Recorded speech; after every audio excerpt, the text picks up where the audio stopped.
Hello, and welcome back to the Guns on Pegs podcast. This is episode 10 of series 2. I'm joined as usual by Chris Horn, managing director of Guns on Pegs. Chris, it's the last episode in the series. It's the last one, but we've got our big announcement. And I think that it's really fitting that we've managed to line this one up for the last episode. So I'm really pleased about that. So last time out, we mentioned that we've been planning for the summer and we talked about wanting to have a bit of a party. So I'm so pleased with this. The Game Fair have stepped up to the mark in the best way possible. They have given the Guns on Pegs podcast the enclosure by the main arena on the Saturday night of the Game Fair for up to 300 of our listeners to have a right old booze up. I'm so pleased, and huge thank you to the Game Fair for embracing this laugh that we want to have. So they've really kicked it off in the right fashion. It's basically now up to our listeners to make it amazing. So as I've mentioned before, we want to hear from you. If you want to be part of the party, what are you going to do? What are you going to bring? What are you going to offer to everyone else that's also going to be a part of that party? Email us, please. We're dying to hear from you now. It's gathering pace quickly. pod@gunsonpegs.com. I want a fire eater. I want to know if there's a fire eater out there, or if you know a fire eater, let us know. I'll be asking our guest in a minute if he can fulfill that role. Yeah, well, so on that note, Chris, for the last episode, we've decided to go out with if you'll excuse the pun, a bang. So tell us about our guest today. Indeed, this is the Steel Shot episode. There's a lot of talk going on at the moment. We felt we had to go there. Quite a tricky one, really, because the chap we've got on as our guest is a good friend of mine, and we never have serious conversations, and I'm worried that today's could be vaguely serious. So for this episode, we have one of, if not the most appropriate people as our guest, the managing director of the UK's largest shotgun cartridge manufacturer, and the person who's grown it into that position. I think that's the best way and the best sort of intro I can give you, Paul. It's Paul James. Welcome. Thanks, guys. That was a big intro. Yeah. All true, but thank you very much. It's really good to have you with us, and I'm really looking forward to our chat. So should we get straight on with it? Do. Paul, what's that you're drinking? A nice little plug coming on. So I've got some Gamebore Dark Storm Pilsner, which I actually had brewed by a good guy I met when we were out shooting one day. A guy called Sam Brown that runs Church Farm Brewery in Warwickshire. So what we do is every year we get some couple of thousand bottles brewed by Sam, get some custom labels drawn up with some quirky graphics, and we use them for all our events and customer gifts at Christmas, etc. So I'm getting high on my own supply. Fantastic. How do people get their hands on it? I mean, I can tell you from the podcast garters that we give away, they're in high demand. Stuff like this will go down well. How do people get their hands on some Gamebore Darkstorm Pilsner? And can we have some for our party? Yes, please. I think I'm breaking up at the moment. Like, can you still hear me, guys? Are you asking for freebies? Yeah. You can't dodge that question. No, I'm not sure actually what we've got. I'm not trying to get out of this because we do normally give them for customer sort of gifts, and with events not really happening in the last year, I didn't get too many in. So I would say it might be a struggle at the moment. I might have a few cases kicking around for you guys, but to sort of cater for your full party might be a struggle. Okay, well, a special drink for you, me, and George at the party. We'll be the only ones drinking it. Absolutely. Perfect. That's really cool, though. What a nice idea for your customers and for those events to have specially branded, specially brewed beer. Really nice idea. Yeah, and sort of to keep them, let's say, premium and in demand, like you guys are just saying there. We don't do thousands and thousands, and they're readily available. So it is a bit of a treat for the customers at the year end to get some custom beers in, and it's good quality booze as well. It's not just cheap labeled. It's come from a nice little microbrewery, and it's really good drinking. Yeah, I was going to ask tasting notes. So we normally go for the alcoholic strength in the north of England rather than the tasting notes, but it tastes pretty good. The last time I had Gamebore Darkstorm Pilsner was in Germany. On the Sunday, I swear it was a Sunday at Ewa, when we were sitting on your stand. I had the biggest hangover going, and you said, "Want a beer?" And I was almost seeing double at the point that you offered it to me. So I can't tell you what it tastes like. No, to be fair, it's pretty good. And we actually had some. It was a toss up between the Darkstorm Pilsner or a Gamebore Shot Tower Gin. We had a load of custom gin done as well, which is pretty cool. But I thought 4:00 on a Wednesday, just sneaking out the office, maybe a beer is probably a bit better than getting straight on the G&Ts. You need to take a leaf out of George's book. He gets the hard stuff in straight away. Yeah, I can see that. George, have you followed suit this week? Well, I have, and actually, I need to give a special shout out to a listener, Roger Seddon, who got in touch. Chris and I have mentioned that after this is now the 20th episode we've done of this podcast, and we've started to sort of scrape the bottom of the barrel in terms of the drinks that have a connection to shooting for ourselves. And so I put the shout out, if anybody had a recommendation for something that we should try. And Roger got in touch and recommended Glenelgin whiskey. It's a Speyside single malt. And so I duly ordered a bottle. It arrived yesterday. And I had a little taster last night. It's absolutely lovely. It's really smooth, very, very dark, much darker than some of the other whiskies I've had, and delicious. But I also need to shout out Roger, because literally while we were recording the previous episode, almost to the minute that I was suggesting the Order of the Garter as a collective name for Garter recipients, he had emailed while we were doing that recording with exactly the same suggestion. So I think that settles it. Spooky. Yeah, he's great minds, hey? Or fools. So anyway, Chris, what are you drinking? For the final episode, I'm sticking to my recent tour of Kent, and I haven't gone too far up the road.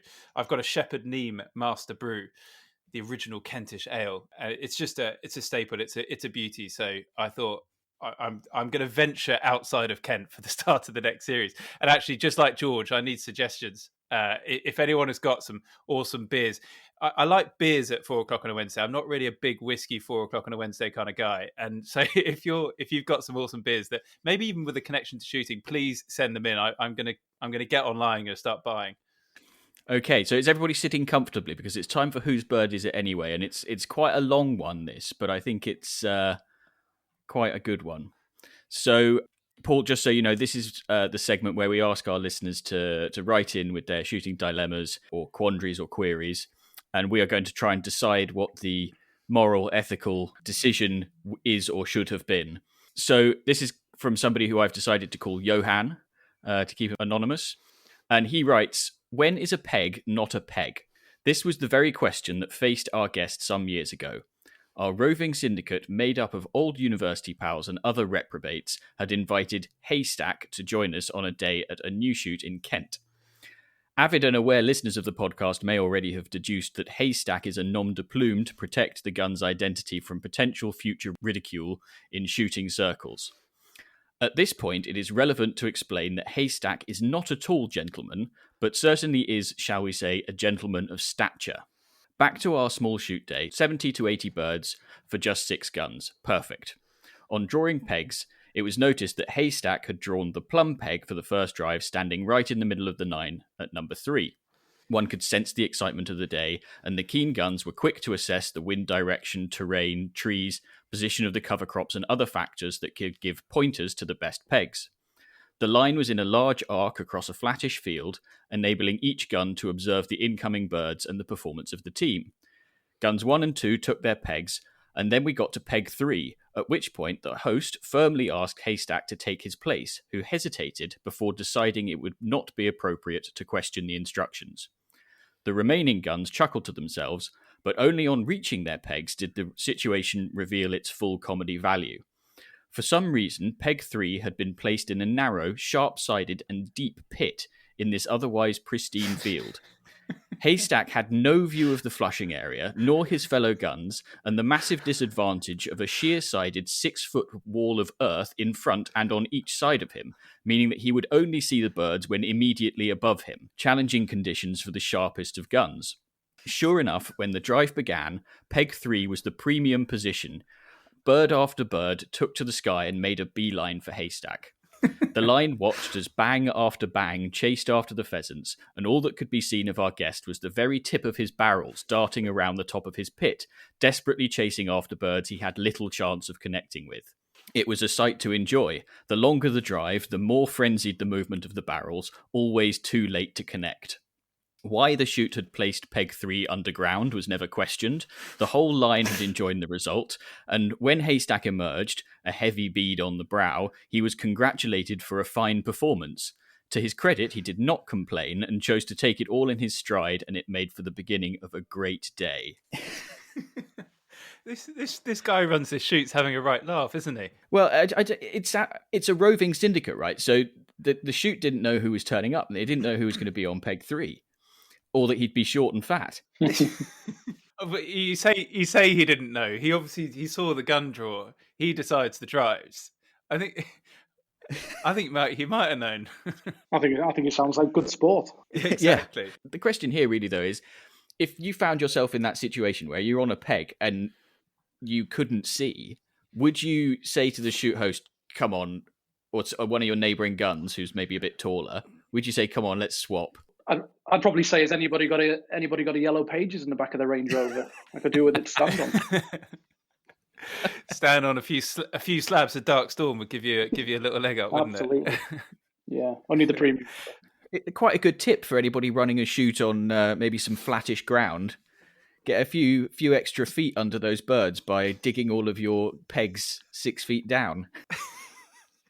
I just can't see that it's going to be teams turning up to this place and being like, "We're not going back there. The bloke's loopy." Just sticking everyone a hole in the field. But his predicament is a genuine predicament, because when I was taught to shoot by my dad, you questioning the host or the owner or whoever it might be, it's just an absolute no. You're stuck. You get on with it, and it's just out of place. You can't really say anything, and therefore he's just the laughing stock of his mates. But I think that the owner knows this, and I think that he's dug this hole knowing that just whoever gets that peg is screwed, and he can sit there laughing from the back. Yeah, I suppose. Yeah, I mean, it's not an exact parallel, but I've been on a shoot where up in Norfolk, where one of the guns is on a very rickety boat that tracks along a broad, and it's terrifying. I've never been so scared in my life. Not of anything, just of falling in. I was just convinced I was going to fall in every time I put the gun to my shoulder, even though I know that the recoil is non-existent. And certainly not enough to knock me backwards. Just the kind of swaying of the boat and the wobbliness and all the rest of it. But it's a scary thing, but it's quite an entertaining thing as well. There's a peg at Wolsey Park, for those that have been there, where you have to go out on the boat and then stand up in the middle of the boat. It's got a little sort of weight you chuck out, and then just stand up and shoot away. But clearly everyone is just hoping that someone falls in, which is obviously hugely dangerous if it does happen. But I've never drawn that peg. It's so annoying. Paul, what do you reckon with this guy? What should he do apart from his yellow pages? Well, I think obviously the shoot owner or host, I think it's good sport, and I'd like to certainly get on that shoot and stick one of my pals in there. To be honest with you, I wouldn't be best impressed if it was myself and everybody was taking the mickey. But I think you remember these days, and it's all good fun, isn't it? So you win some, you lose some. It must have been hilarious to watch. Yeah, I agree. We need to know where this shoot is. That's the next thing. Can someone email us? Maybe he doesn't want to be mentioned, but I'd like to know. It sounds like it's down the road for me, so I'm going to have to get experience. Right. We've had some more correspondence, and this one's awesome. So on the Sarah Farnsworth episode, she was talking about her sort of desert island shooting, and she talked about sort of going up into Canada to go stalking or whatever it might be. Anyway, we said to her at the time, there's a guy who'd been in touch with the podcast called Doug Manza, who lives in that part of the world, and we just said speculatively, I wonder if he'd extend an invite to Sarah, and this came out in the podcast. Anyway, Doug got in touch. Huge thank you. He emailed, and he's now in touch with Sarah, and I believe that they are going grouse shooting in Alberta in Canada off the back of that. Just little cheeky request on the podcast, which is absolutely awesome. It's an incredibly kind thing. I mean, Doug was one of our first correspondents, if you remember. Yeah. And told us that he enjoyed listening to the podcast while he was out walking his dogs. And yeah, I mean, he sent us some incredible pictures. And if Sarah is going, I mean, first of all, an incredible offer, but also it's just the most fantastic looking place. Yeah, just looks stunning. So we've also had an email from James Hudson. He's been in touch, and he said, "A big thank you for your podcasts. I've been listening from the very beginning, and they just keep getting better and better. So no pressure, Paul. I thought I'd let you know where I'm listening from, he says. I'm sitting on an oil rig in the middle of the North Sea. When weather allows, I sit up on the helideck of an evening and listen to your podcast, which gives me a great connection to back home and my passion for all things outdoors while I'm surrounded by nothing but sea. I mean, that must be an amazing thing to do. I mean, I shouldn't think being on an oil rig for weeks on end is all that fun. But that's the best place to put a clay trap. He's only going to be able to shoot going away clays, which limits his fun somewhat. But talk about a decent place for it. And obviously, he'd have to shoot steel because there's probably an issue with depositing too much lead in the water, isn't there? Maybe. I think I'd probably be happy to go to the local clay ground and not be stuck in that cabin for a month at a time, though, to be honest. Well, that's why he's going to be stuck in the cabin. It's all made better by listening to you, Paul. So thank you to him for getting in touch. So all of those mentioned so far are now members of the most noble order of the Garters. And in the last episode, we were discussing the different levels of membership. And Paul, obviously, you become right at the top level as a guest on this podcast. And you get this pair of Garters, which are the most exclusive gift in shooting. There's no ifs or buts about that. But Philip de Grey Water, awesome name, has been in touch with a fantastic suggestion. He wrote, read the order of the Garters. Those who've been awarded their Garters for a confession, face-savingly known as a shooting dilemma, should be a class within the order known as the penitents. Yeah, that's very good. So you too could become a member of the most noble order of the Garters by sending in your confessions, letting us know where you've been listening, or volunteering to record us a new intro tune, which is going to happen. And I'm also going to get Tom Payne to do one with the triangle because I think that could become the final version. Email pod@gunsonpegs.com. Great. So, right, Paul. Now, cartridges. There are a lot of people out there who will tell you that it makes no difference what cartridges you use. As long as they go bang and they make lead or whatever come out the end of your gun and you point it in the right place, it's not going to make a difference. What would you say to those people? I would say some people obviously shoot better than others. And you have different size tires on cars for a reason. So obviously, look, there's entry-level equipment out there. There's professional equipment. I would say if you're not the best shot out there, there's no point spending big money on cartridges because that will make no difference. But if you are sort of George Digweed or anybody that takes it seriously, they do make a difference. So, well, actually, then, but thinking of George Digweed here, because I was thinking about this just before we started recording. Let's say like he usually shoots like 98 out of 100, right, on a round of clays. If you gave him 100 different cartridges, what score do you reckon he'd get?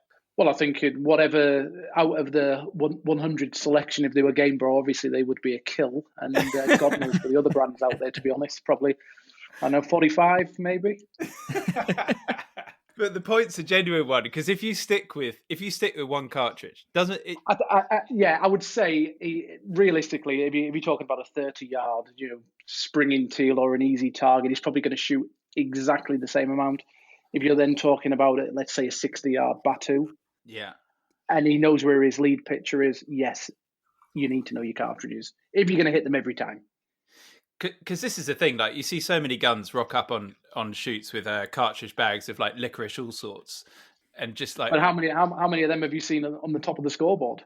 Well, true, but this is the problem with game shooting that you don't really go for the numbers, but you do want to shoot well. There's nothing worse than just missing everything. But some people just don't give a stuff, which is a problem in its own right, I think, because you've obviously got ethics in here as well. So I think you've got a duty to try and have the right stuff. But I think if you start going down this route and having a mixture of cartridges, we're into a bit of you are going to have a problem. Look, I'm always going to say, buy the best ammunition you can afford. But if you sort of look at game shooting, cartridges are the cheapest part by far. So this should be the last thing you're compromising on. Yeah. That's a very good point. I mean, this idea of cartridge roulette is what I'm thinking of it as. I think we should try and line it up with George. See if we can do the experiment. I think it'd be fun. Unfortunately, he's under contract. If he sticks another cartridge in his gun and Gamebore, he's in serious trouble. We'll white label everything. Yeah. Okay. He's still not happy. But look, I think it's an interesting one. But we'll. I just want to ask Paul. Obviously, So this podcast will go out about a week after recording it now. There's an announcement from the government recently that they're going to conduct a review into whether to ban lead shot. But I mean, in all seriousness, it's probably only going to end up being in line with the phase out that the shooting community has already signed up to. That was a 5-year phase out, and it started pretty much this point last year. So we've got 4 years left. What needs to happen now to meet this target, in your honest opinion? And let's just talk about the facts. Yeah, so in my honest opinion, look, firstly, I'm not against steel, and I'm not for lead. We're a commercial company that's loading ammunition. It doesn't really matter what's in them, as long as they're ethical and they do the job. It's a difficult one because there's a lot of people involved telling us as manufacturers, not just Gamebore, but the rest of the gun trade in Europe, what we can and can't do. Only obviously we know what's available and what's possible for us going forward. So there really is a lot of people who are sort of new experts on ammunition, which couldn't be further from the truth. We've got a bit of a double-edged sword at the moment with the steel shot, and obviously we've heard that they would like to see less plastics used within shooting as well. Firstly, I think the main issues we're facing is lead, for obvious reasons. Plastics is a problem worldwide for any industry. So we've just got to take one step at a time to sort of move over from lead to steel, then with a biodegradable wad, or within the, let's say, 4-year period now, because we've used a year, even though that was in a pandemic. So not a lot was actually going on with R&D, because companies like ourselves were just trying to stay alive more than anything. So the last thing you're doing is sort of writing blank checks everywhere. So going back to your original question, I think we've just got to be realistic. We've got to ask the right questions to the right people, and I would like to think that I am one of the people that knows what they're talking about. We've been loading steel now for 30 years. We are the market leader in Europe when it comes to alternative products. But the products on the market at the moment, when I hear all the time about what the USA do and what the Danish and the Scandinavian markets do, they're not using the same product that the organisations or the government are saying that is sort of readily available for the UK market. A lot of these cartridges, or 99% of these cartridges at the moment, are steel with a plastic wad. They're not steel with biodegradable wads, and they're actually higher performance than what we're allowed to load in the UK market, because they don't adhere to CIP regulations.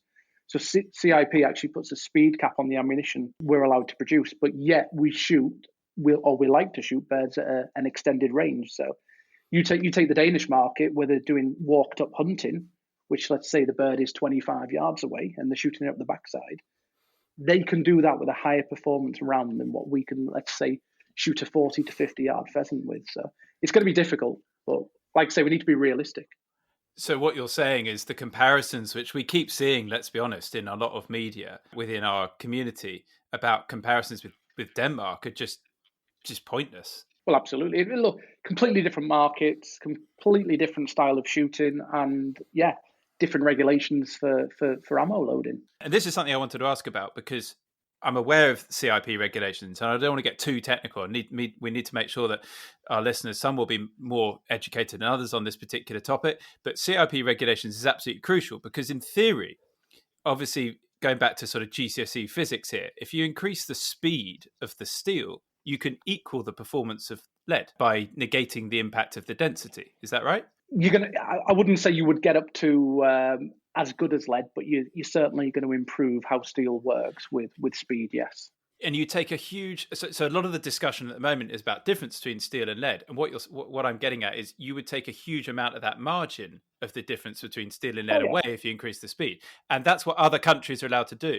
In a simple way of thinking, if you've got a small stone and somebody throws at you at sort of maximum velocity they can throw it at, or you've got a larger stone and someone just throws at you with no effort, the smaller one's probably going to hurt a lot more and do a lot more damage. So yeah, it is simple physics, but what we're being asked to do at the moment is go from, let's say, lead at an average density at 11 down to steel, which is 7.8, and then load it at a slower speed. So you've got a double-edged sword at the moment, which is just not working for us. So these CIP regulations, is there any hope that could change? I think there's talks going on in the background, which it's a European level discussion. It's nothing to do with the UK. Obviously, we're still taking on regulations within the European gun trade, etc. and the proof houses. But the conversations are happening. But if you take these markets like the US, it's commonplace. If you're shooting, they call it waterfowl over there. So you're going waterfowl shooting your ducks, etc. It's normal to be taking a 3-inch shell with a semi-automatic shotgun, which is completely different than what we're doing. We're classing an over and under as modern equipment and side by side traditional. They're classing over and unders as sort of old fashioned and semi-automatics as new technology. And this is a key point. I think a lot of the discussion we've had in the industry about this change is about how we handle old guns. I use an old English side-by-side. It is rebarreled, so I can use newer cartridges, and I've used your newest Dark Storm with the Biowad. But the point is that a lot of the old guns simply won't be able to move with the times, which is just terribly sad. But it's almost like a pill sounds like we have to swallow. It's evolution. To keep some of the older guns alive, they can be re-proofed for steel, but then you can only use standard steel ammunition, which again it's slow. The steel as I've just said 2 minutes ago, for it to work well, you need high performance, higher speed. Even our high performance steel loads that we can produce on the upper level that need to be used with a steel proofed shotgun with a fleur de lis, they're still not as quick as what they could be. So yeah, you can use in traditional guns a standard steel load, but they're not going to be half as effective as what a lead load would be. So I must come back to the original question because you started talking. There's so many rabbit warrens we can go down here, but yeah. In terms of this now 4-year target, you mentioned plastic. You're absolutely right. Lead is our biggest issue because we're producing a food that's going into supermarkets, and lead is just an absolute no going forward. Plastic's an issue that Coca-Cola have as well as Gamebore.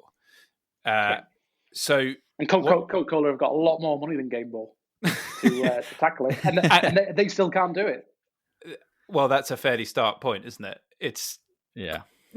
And so what do you think might happen then 4 years from now? What position do you predict that we're going to be in 4 years' time? I think, look, commercially, if I can in 4 years' time nail every single gauge and every variant in steel with a biodegradable wad, I'm probably going to be retired the next time you want to have a podcast with me.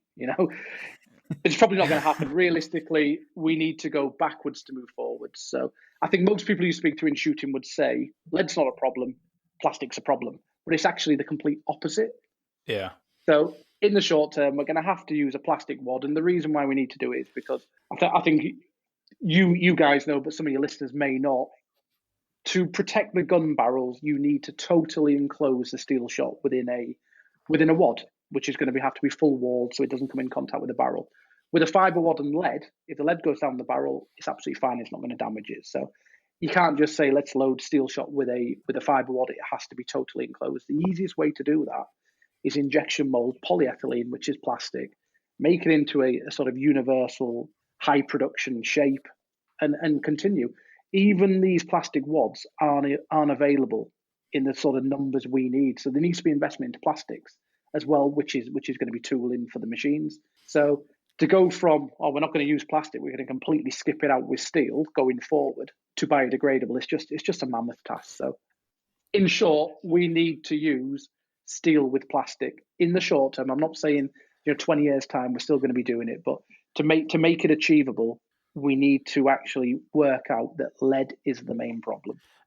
And so what's restricting the significant increase in adoption of biodegradable wads as opposed to plastic?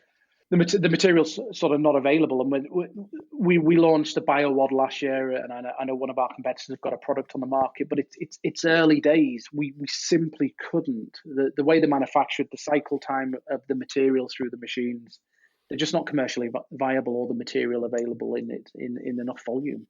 So yeah, like I say, if you went to the supermarket, every food package was in biodegradable material. Yes, we're sort of sitting on our hands, and we've avoided making the change. But how can we, like we just said, Coca-Cola have got a lot of money compared to Coca-Cola probably got more money than the whole of the gun trade put together. Never mind, small cartridge companies, and they can't come up with a solution at the moment. So I just think we're being asked to be at the forefront and be a relatively small industry and niche when you've got huge FMCG companies that just can't get their act together. And again, If you go and get let's say a lasagna in biodegradable packaging, the lasagna would have perished before the packaging creates an issue. We've got to develop a biodegradable substance with no shelf life. Yeah, I mean, it's really interesting, though, what you're saying, Paul, because I've been following this story. It's my job to. And I think it's the first time I've heard those particular challenges laid out as clearly as that. I mean, we've seen things that say, oh, well, there's a lot of challenges, and we've seen statements and various other bits and pieces. But I think it's the first time I've ever heard anybody say, we haven't got the materials.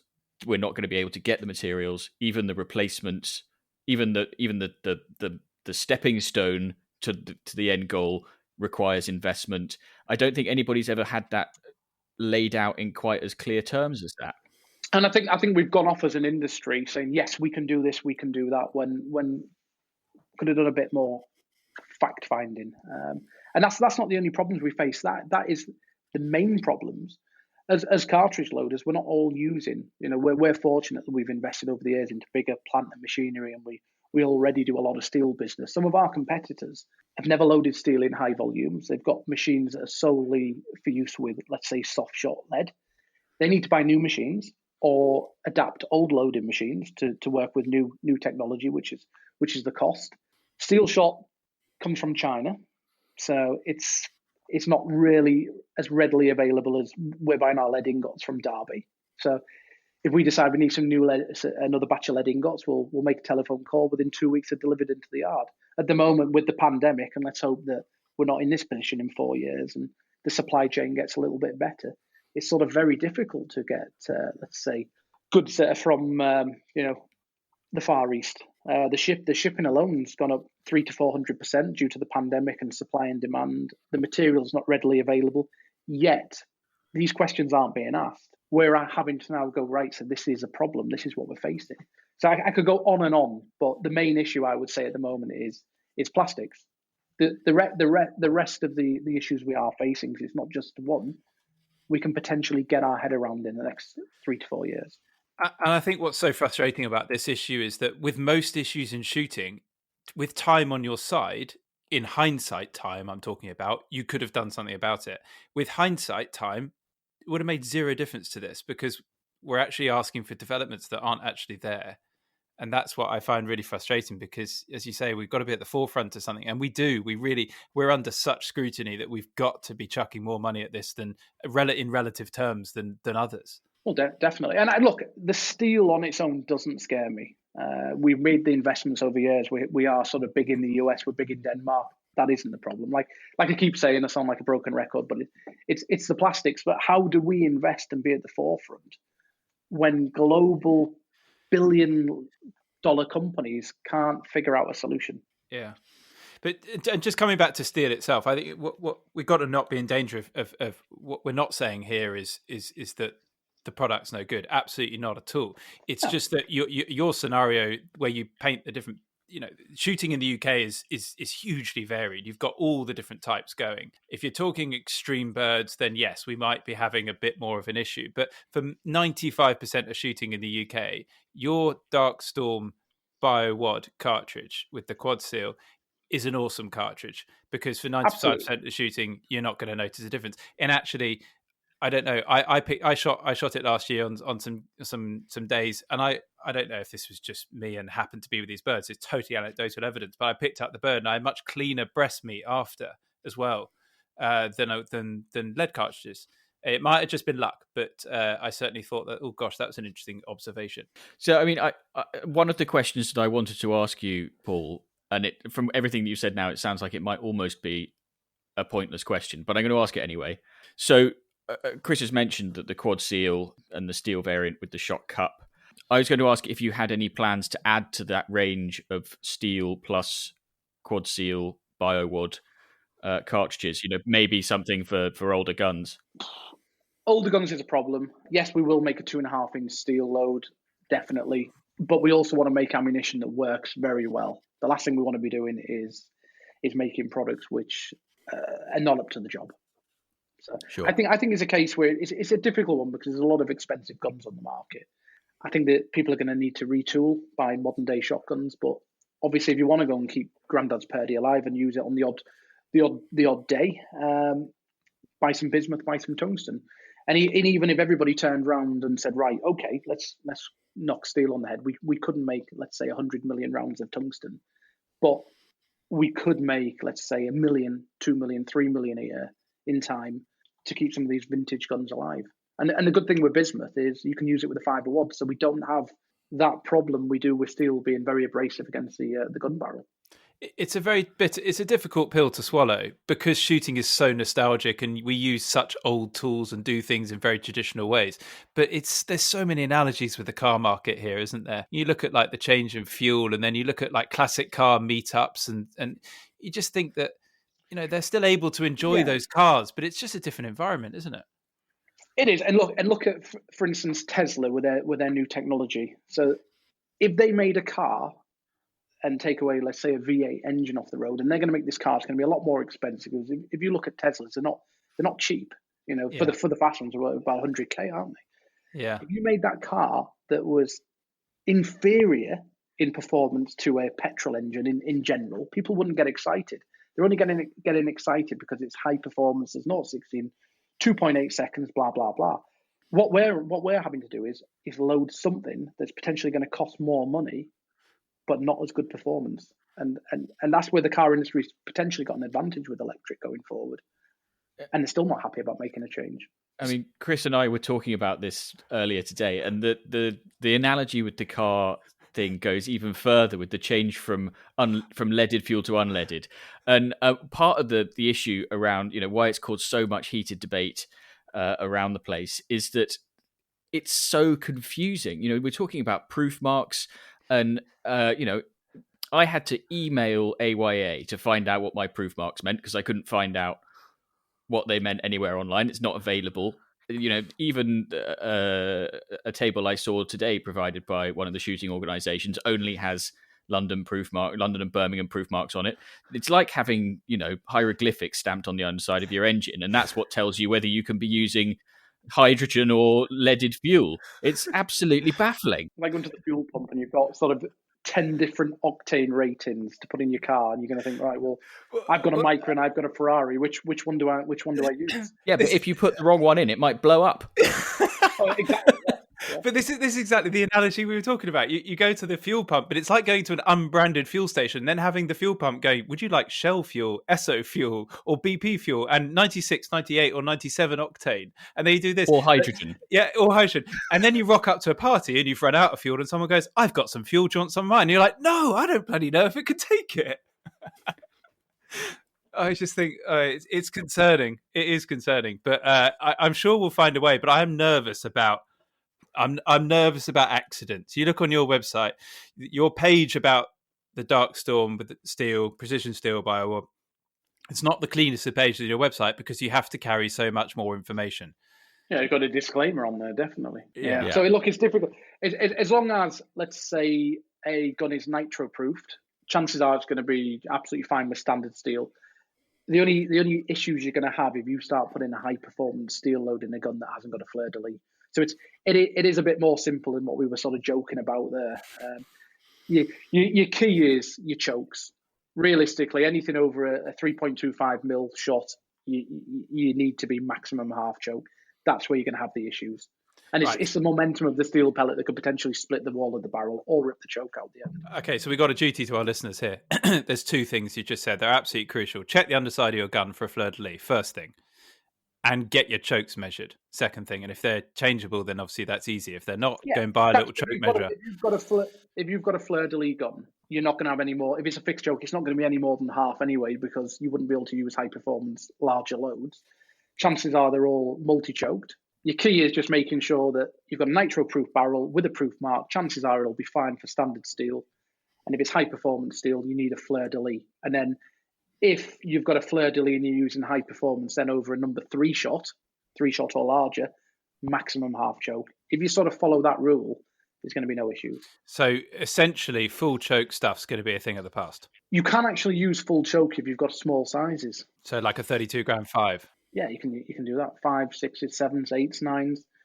We've been through all of the trial and error, so to speak, with doing the Danish business 20, 30 years ago. We have sort of damaged guns. There is, and the guys who haven't got a good knowledge on steel, they're going to do the same thing. They're going to start to damage guns until they learn what works and what doesn't work. Luckily for us, we've done all that work.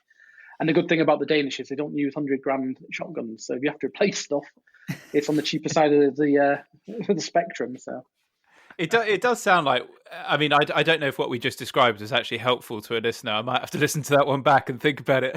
George? I mean, it would be pretty close to being a first for the podcast if it was helpful. So I don't feel like we've got a reputation to uphold for being useful. You're asking me to have 10 beers at home at 4:00 on a Wednesday and give useful information out. Thanks. It's a stiff conversation. It's a stiff conversation over a beer, isn't it? I was going to ask something, but I've completely forgotten it when you started talking about beer. You described this to me as, Chris, have an informal chat as if we're down the pub having a beer, and I feel like it's the third degree now. But anyway, there we go. Well, okay, I've got a question that you'll probably enjoy more, which is that according to our census that we do every year, Black Gold is by quite some distance the most popular cartridge among UK game shots. So I wanted to know what you would attribute that to. Why do you think people like it so much? I'd say it's a bit like Ronseal. It does exactly what it says on the tin. Look, let's be real. To get somebody to use a cartridge, the marketing has to be good for a start. But then if it's all marketing, they're not going to rebuy. The key to consumer business is making sure that your customers come back each time. So yeah, they do exactly what they say they're going to do with the high performance. We got the Gordon system in that product, so it's reducing the recoil. And it's just, we are technically better cartridges. There's a lot of USPs in the Gamebore shell. There's a lot of brands on the market that are basically all the bloody same, that have got a different colour case or a fancy box. If you look at ours, we're importing powders from several different suppliers. We make a lot of our own components. As Chris said earlier on, we've got a lead tower. We grade our shot 5 times to make sure it's perfectly round. So you get in the finest lead shot, whether it's an entry level product or a top of the range product. So it's just as easy for us to send it back to the top of the tower if it's not right. If you're buying lead from the continent and you're desperate for a number 5 shot to go on the machine there and then you think, oh, it's not as round as it should be. Chances are it's not going to go back. So just little things like that. But yeah, the brand is, I would say, it's sexy, it's modern, it's, it looks like it's going to do the business for one, but obviously when you pull the trigger, it does do it, and that's what gives you the confidence. And you were the first people to have a non-cardboard coloured slab, so when you're in the shop, it actually looked quite nice. Yeah, and a nice nickel head. I know everybody's got nickel heads on the shelves now, and everyone's got a black tube for their premium. But yeah, I'd like to think we were the first to do it. Is that your influence? Yeah. I've got to say, I do love the Gamebore naming conventions. I think I love Black Gold, Dark Storm. It just sounds sexy, doesn't it? It could be a perfume. Absolutely. Well, you think, yeah. It's like that.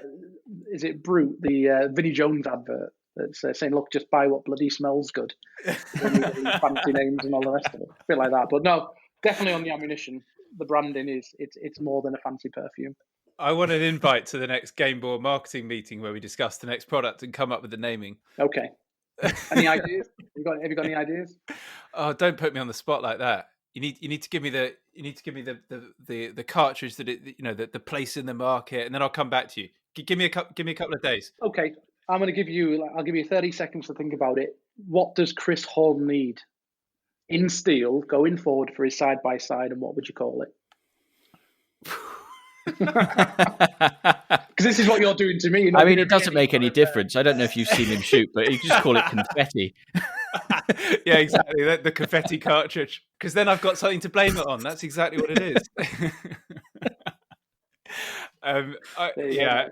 Well, I mean, it sounds like I'm going to be switching from my side by side at some point in the near future, and I just hope I just don't have to rock up with a Benelli semi-auto, if I'm honest. No, and look, it's not going to get to that. But if you do want to go, let's say, to a Whitfield Extreme day that not everybody goes to those sort of shoots, you do need the right tools for the job. If you're spending X £1,000 on shooting, you're not going there to hit nothing.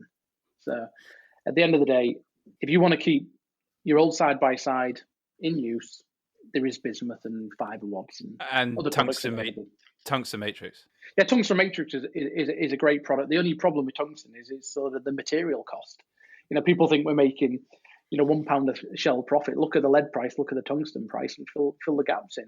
But so even though it's expensive, you just said, as it's thousands of pounds worth of shooting, if that's your big day for your 50th birthday type thing, then who gives a damn? Because it's, as you still said, it's the cheapest part.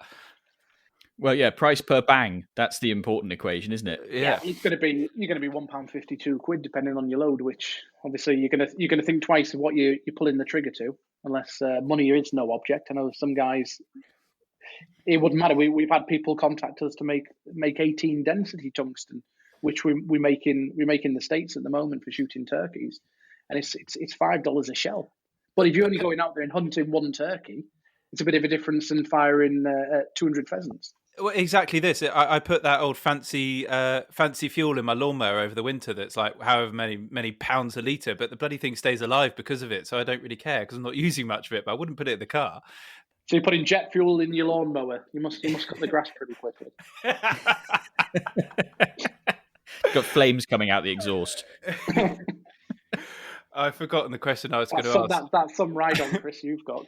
Chris, how many? This is the second question you've forgotten. How many beers did you have before we started recording? I didn't. It's the old Master Brew. It's good. I'd highly encourage it. What percent? It's only 4%. It's because I haven't had a beer in a while, George. Sorry. Right. I'm still vaguely in control. So, Paul, I don't know much about the shooting that you do, but what's your go-to cartridge? Do you use a different cartridge depending on if you're shooting pigeons or pheasants, or? Yeah, I would look. My sort of go-to is probably I would say, and your census will tell us the same thing. And what we're selling most of the customers is a 532. It would be this season a 532 quad seal black gold dark storm.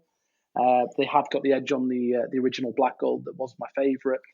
And if I'm going on, let's say, a higher bird shoot, something like Water Priory, that we're sort of fortunate that's 20 minutes down the road from the office, one of my favourite shoots, I'd use depending on the time of it, but if you get in late season, I'd use a number 436 gram. Big tools. And in pigeons, obviously, because I'm going to the warehouse and picking what I want to use, I still use the expensive gear. So, yeah, dark storm. So what you're saying is your pigeon cartridge is not the best cartridge for pigeons? It's the best cartridge for pigeons. I'm just giving myself an opportunity to shoot better because I'm not the best shot. Yeah, I mean, I struggle to bring down pigeons with anything. I could do with guided missiles, quite frankly. So buy the best in the range at all times, no matter what you're shooting. That's your message, Paul. You will definitely be able to take some pigeons at a further extended range. Ooh. If you can do it, Chris. So save your money, mate, and just buy some clear pigeon, to be honest. We've had this episode and it's been publicly aired that I'm not very good at it, so we're okay there. Okay. One thing I wanted to ask, you talked about obviously varying old guns and all that sort of stuff and condensing what we're going to be able to use. You've obviously got a limited range at the moment. Where do you see that going? Go back to the 4-year picture. Do you think we're going to have a much condensed version of what we're going to be able to shoot in terms of gauges and stuff? Definitely.